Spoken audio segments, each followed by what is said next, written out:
صدارتی انتخاب کے حوالے سے میں ذرا جاننا چاہوں گی. آپ کہہ رہے ہیں کہ ہم ہر اس جماعت سے بات کریں گے جو ملک کو آگے لے جانا چاہتی ہے, تو ایم کیو ایم سے بھی کوئی بات ہوئی آپ کی جماعت کی؟ کیونکہ ایم کیو ایم اور پیپلز پارٹی کے جو آپس میں فی الحال تعلقات ہیں آپ کے سامنے ہے کہ پیپلز پارٹی ان پہ تنقید کری کراچی کے الیکشن کے حوالے سے. کراچی میں سیٹس ان کو ملی ہیں زیادہ, تو وہ ان کے حوالے سے جس طرح کے بیانات دے رہے ہیں آپ کے سامنے, اور ایم کیو ایم بھی پیپلز پارٹی سے ناراض ہے. بلکہ یہاں تک فاروق ستار اور جتنے بھی ان کے سینئر رہنما میرے پروگرام میں کہہ کر گئے ہیں کہ جی نون لیگ کے ساتھ شاید ہمارے معاملات ٹھیک ہیں گورنرشپ کے حوالے سے, جو بھی سوال ان سے پوچھا جاتا ہے وہ یہ اس بات کا اظہار کرتے ہیں کبھی ڈھکے چھپے الفاظ میں کبھی برملا کہ جی شاید پیپلز پارٹی کی وجہ سے ان کے معاملات طے نہیں پا رہے نون لیگ کے ساتھ.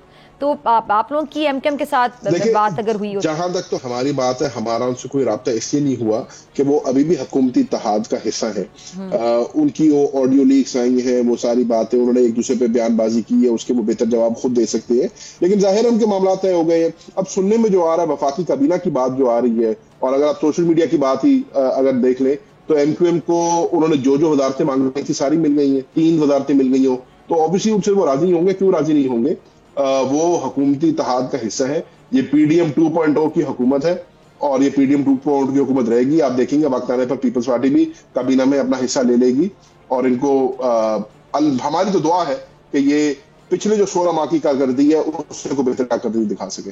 اچھا اگر آپ کہہ رہے ہیں پیپلز پارٹی بھی حصہ لے لے گی کابینہ میں, جیسے ابھی تو انہوں نے وزارتیں نہیں لیں, آئینی عہدے اپنے پاس رکھیں, لیکن فیز 2 کے حوالے سے شاید اب غالباً اشارہ دے رہے ہیں, اس کی بات کی جا رہی ہے کہ فیز 1 میں یہ وزارتیں نہیں لیں گے, آگے جا کے لے لیں گے کچھ ٹائم کے بعد. تو پھر تب تک کیا نون لیگ کی پرفارمنس آپ کو لگتا ہے کہ اس قابل نہیں رہے گی کہ پیپلز پارٹی کو پھر انٹری باقاعدہ دینی پڑے گی, وزارتیں لینی پڑیں گی؟ کیونکہ آغاز سے اگر ہم کسی کی کارکردگی پہ سوالات اٹھا لیں تو ذہن صاحب اس سے تو مایوسی پھیلتی ہے. نہیں دیکھیں, سیاسی منطق یہ کہتا ہے کہ نون لیگ چاہے گی کہ وہ کابینہ میں حصہ لیں. یہ ہو نہیں سکتا. وہ تو شروع سے چاہ رہے ہیں نا, وہ تو ابھی سے چاہ رہے ہیں کہ وہ حصہ لے, کہ وہ نہیں مان رہے نا پیپلز پارٹی والے. نہیں, آئندہ ان کو ماننا پڑے گا. کیسے میں اس کی وجہ بتا رہا ہوں, کیسے ماننا پڑے گا؟ میں وجہ بتا رہا ہوں. جی جی مجھے عرض کرنے دینا. اس کی وجہ یہ کہ یہ ممکن نہیں ہے کہ کانسٹیٹیوشنل پوسٹ آپ لیں, صدر آپ کا ہو, سر لیکن ممکن ہو گیا نا. زین قریشی صاحب انہوں نے ممکن بنا دیا نا, پیپلز پارٹی نے کہا کہ ہم آئینی عہدے لیں گے, وزارتیں نون لیگ سنبھالے. میں کہہ رہا ہوں نا, آپ دیکھیں گی کہ جب آئی ایم ایف کا پروگرام سائن ہوگا, جب بجٹ آئے گا, جب حکومت کے اوپر پریشر آئے گا, جب بجلی کے اور گیس کے اور چینی کے اور آٹے کے اور ڈیزل کے ریٹ بڑھیں گے اور ان کے اوپر پریشر آئے گا, یہ حکومت کو, یہ پیپلز پارٹی کو اپنے ساتھ اس میں برابر کا شریک کریں گے.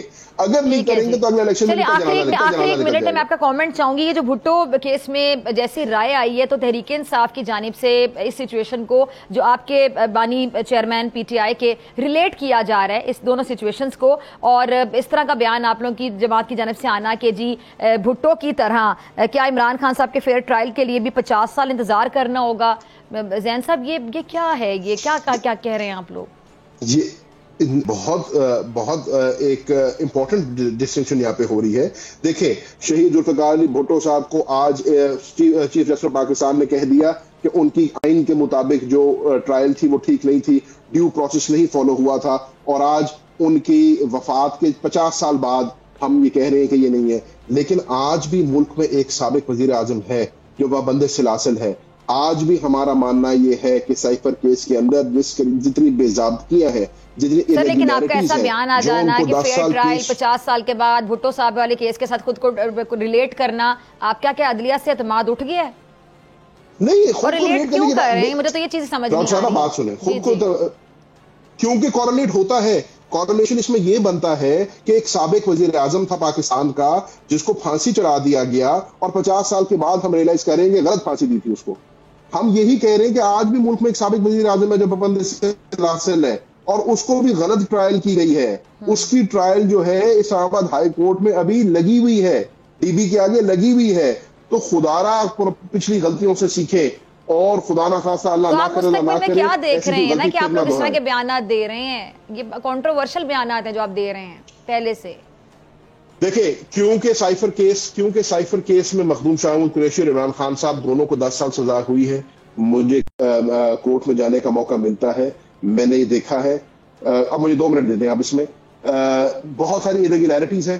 جہاں تک اگر میں مخدوم صاحب کی پہلے بات کروں تو ان کا 35 کویشچنر دیا تھا, 35 سوالات کا ان کو, جس پہ انہوں نے 70 پیج سے زیادہ محیط اپنا جواب دیا، ان کا جواب جمع نہیں ہوا. عمران خان اور شاہ محمود قریشی کو انہوں نے اسٹیٹ اپوائنٹڈ کاؤنسل دیے، ایک رات پہلے ان کو اپوائنٹ کیا تھا، انہوں کو ڈیفینس تیار ہی نہیں کیا تھا، انہوں کو ڈیفینڈ کیا کرنا تھا. سب سے بڑی بات، مخدوم شاہ محمود قریشی کا 342 کا بیان ریکارڈ ہی نہیں ہوا. آپ پاکستان کے آئین کے تحت کسی بندے کو انوائٹ کر ہی نہیں سکتے 342 کے بیان کے بغیر.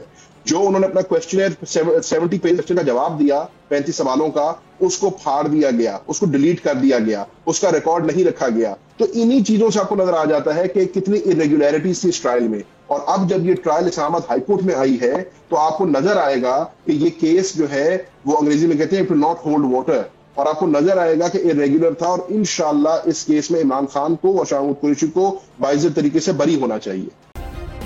سبسکرائب کریں اور بیل دبائیں تاکہ کوئی خبر رہ نہ جائے.